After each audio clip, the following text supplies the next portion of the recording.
That's not good. All right, ready, Haley? Yeah, thank you. Hey, Sue, thanks for being here. We got a lot of questions for you, so we're going to try to keep it moving pretty quick. Start off with a question from Pepper Pursley. Go ahead, Pepper. Hi, Sue. Great to chat with you today. Congratulations on breaking the 2020, breaking the record for the finals assists. What does it say about your team that you were able to set the WNBA finals assist record tonight? I think Stewie and Jewel were pretty much on fire. What do you think? I think the way that our team plays and the way that our offense is kind of constructed, which actually dates back to even when Jenny Busek was our coach.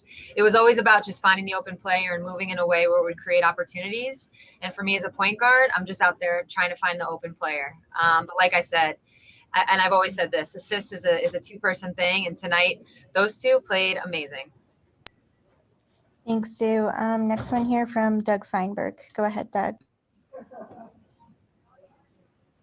Hey, Sue, I got a two-part question for you. The first one, you've been in the spot before and you're obviously know what it takes to win. What will it mean, or what will it take for you guys to win the next game in this series? The second part is obviously, I'm sure you heard you were the leading jersey seller this year in the WNBA for the first time in your career. Does that mean anything special to you that obviously there are a lot of fans that are Sue Bird fans? Yeah. So the first question, it's just about watching film. You know, in the moment when you're in the game, it can be hard to truly understand what happened, why it happened, when it happened. So it's always about going and watching film, seeing what we did well, what we did poorly, seeing what they did well, what they did poorly, and just making some adjustments moving forward. So that doesn't change. You know, that's what series are about. They're about adjustments. As far as the jersey thing goes, yeah, I found out earlier today. It's pretty cool. I'm not going to lie. I think we must have some, it actually kind of dawned on me. We must have some new WNBA fans, because at this point, I've been here for so long. It's like, if you were a fan of me, you probably got that jersey like 10, 11, 12 years ago. So maybe it's a sign that there's some new people getting interested in the league, and they're copping those jerseys. But it's pretty cool. Thanks, Sue. Next one here from Percy Allen. Go ahead, Percy. Hey, Sue, I'm sure you've seen, so much in your career, but had you ever quite seen anything like 37 and 15? And if you could put that in perspective. No, I mean, I was on the floor when Lauren dropped.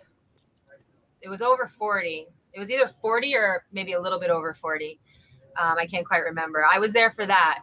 But in a playoff game, in a finals game, to have a performance like that is next level. And, what I think Stewie always brings to the table is a confidence. There's an air about her. And tonight, once she got going, I don't know, you could just feel it. It was oozing out of her, this next level confidence. And with every shot that went in, it just kept building. And she can always rebound like that. In fact, she just told on herself. So now we know. Thanks, Sue. Next one here from Howard Megdal. Go ahead, Howard. Thanks. Sue, congratulations on the assist record and the jersey record. Thank you. When did you know at this point this evening that things were going to be special like this? I mean, this is not just an assist record for the finals. This is the most assists you've ever had in a WNBA game. And for you to do that and for Stewie to go 37 and 15, when was that clear to you at this, in this game tonight? Truth is, I didn't really, we built a pretty decent lead going into halftime, but we knew they were going to make a run. I mean, of course, we would have loved to have won by 20 and have called it a day, but this is the finals. This is a really good Las Vegas team. We knew we were going to make a run. So I would say it was at some point in the fourth quarter, Stewie had hit a bunch of shots in a row, and we kind of regained control of the game, pushed it to 10. And there was 1 3 she hit where the ball was like about to get reversed. We had a decent amount of time on the shot clock. I was on the wing, and I actually just made a cut to kind of loosen up the defense for Jewel to come out of the corner. And obviously that's a perfect way for Jewel and Stewie to get into a 2-man game. But Stewie just kind of said, F it, and shot the 3. So as I cut through, I didn't realize all of a sudden I look up and the ball's going through the net. And in that moment, I was like, ooh, she's having a day. But I think it wasn't until the fourth quarter where it started to feel like that. And honestly, it's the finals. You never really feel like that until the buzzer goes off. But that moment, you knew she was having a special day. Oops. We're gonna just try to go through and maybe we can come back. But a question from Michelle Vopel. Go ahead, Michelle. Yeah, Sue, and this is nothing against Asia. She had a great season, but it was Stewie ticked off. She didn't get MVP. I mean, does that motivate great players to go out? And I'm not saying she wouldn't have played great anyway, but is that little extra? Okay, I'll show you something. Yeah, I mean, I can't speak for Stewie, but I would assume so. But to your point, it's not has nothing to do with Asia, has nothing to do with her season. She was very deserving of MVP, but I'm sure Stewie felt like she did enough to earn MVP and got edged by Asia, which happens. We've seen that. I've seen Maya Moore get it over Diana. I've seen Lauren Jackson get it over people. It's a tough league to win MVP in. So I think it does give you a little extra motivation, I would assume. And Stewie, I mean, is that why she played the way she did? I don't know. I think more than anything, she just wants to win a ring. Thanks, Sue. Next one here from Larry Stone. Go ahead, Larry.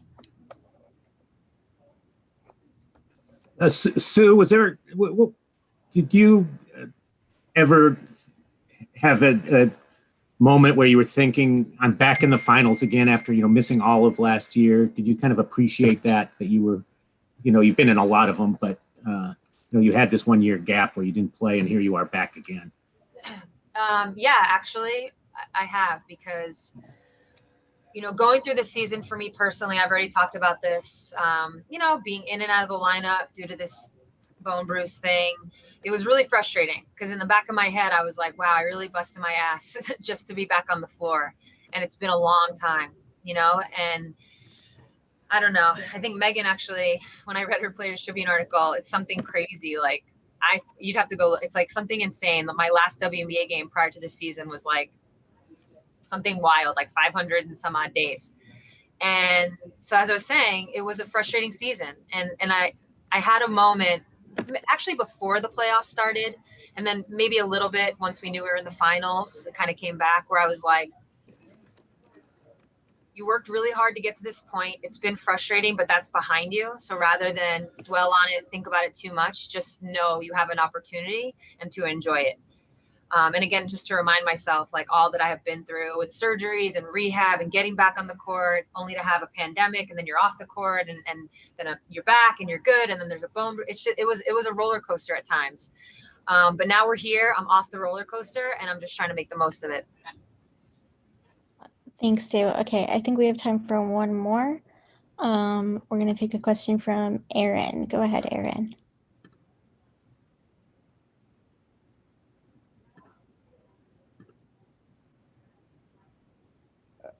Congratulations on the win and on the record. My question for you is, did you have a feeling coming into the game? Like, what was it like during warm-ups at the beginning of, during the day, around whether you were going to see a performance like this? Was there something that gave you a sign, or you just got on the floor and the game just kind of evolved the way it did? Yeah, I think the game just evolved the way it did. Truth is, it was a weird, for me personally, going into the game, it was a little bit of a unique, I should say, feeling, because I haven't played against Las Vegas. AC actually said this to me the other day. She was like, when's the last time you played against Las Vegas? And I was like, oh my God, 2018. Obviously, I didn't play them last year. I didn't get to play them these two games this year.